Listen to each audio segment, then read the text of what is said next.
তোমরা সবাই কেমন আছো? আশা করি তোমরা সবাই খুব ভালো আছো, আর আমিও খুব ভালো আছি। প্রথমে দুটো ভিডিওতে তোমরা অবশ্যই দেখেছো যে আমি বাড়ির গৃহপ্রবেশ মানে পূজনীয় ভিডিও করেছিলাম। আর এখন যেহেতু এই বাড়িটার পেছনে যে সবাই এত পরিশ্রম, সেইটা আমি তোমাদের সাথে একটু শেয়ার করতে চাই। এই পরিশ্রমের পেছনে একদিন নয় বা 1 ঘন্টা নয় বা 1 মাস নয়, কয়েক মাস লেগেছে। হয়তো ভিডিওতে 1-2 মিনিটের মধ্যে ভিডিওটা শেষ হয়ে যাবে, কিন্তু এনাদের পরিশ্রমটা শেষ হবে না। আগের হয়তো যেই ঘরটা আমাদের ছিল সেটা তোমাদের সাথে শেয়ার করা হয়নি, পরে ভিডিওতে শেয়ার করে দেব। এখানে তোমরা দেখতেই পাচ্ছ সবাই খুব কাজে ব্যস্ত আছে। আর বাবা মা যেহেতু চেয়েছিল বাড়িটা যাতে তাড়াতাড়ি হয়ে যাক, কারণ ওনারাও যেই ঘরটাই এখন মানে কুড়ে মতন বেঁধে আছে সেই ঘরটাই সবাই খুব কষ্ট হচ্ছে থাকতে। যেহেতু হবে একটা ঘরের মধ্যে সবকিছু রান্না বান্না, মায়েরও কষ্ট হচ্ছে, সব বাড়ির সবার কষ্ট হচ্ছে, যেই কারণে অনেক লেবার লাগিয়েছিল যাদের কাজটা তাড়াতাড়ি হয়ে যাক।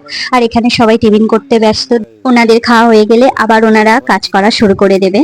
সঞ্জয় যেহেতু পুরো ভিডিওটা করে আমাকে শেয়ার করেছে, আরো অনেক ভিডিও আছে যেগুলো আমি আস্তে আস্তে ছাড়তে থাকবো, বা তোমরাও দেখো, তোমাদেরও ভালো লাগবে।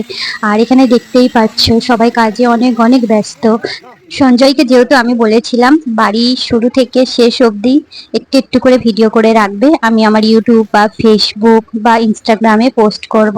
তো আমার জন্য অনেক পরিশ্রম করেছে, মানে ভিডিওগুলো করেছে, কারণ ও হঠাৎ তো ভিডিও করতে চায় না, কারণ অনেক তেল মাখিয়ে ওকে ভিডিও করাতে হয়। আর ও বলে তুমি করো, তাতে আমার কোনো প্রবলেম নেই, কিন্তু আমি করতে পারবো না। বা বাইরে গেলে আমি যদিও বলি যে আমার 2-1টা ভিডিও করে দাও, ও আমাকে বলে একটা দুটো, মানে একটা দুটো এর বেশি হবে না, তুমি করো, আমি করে দিতে পারবো না।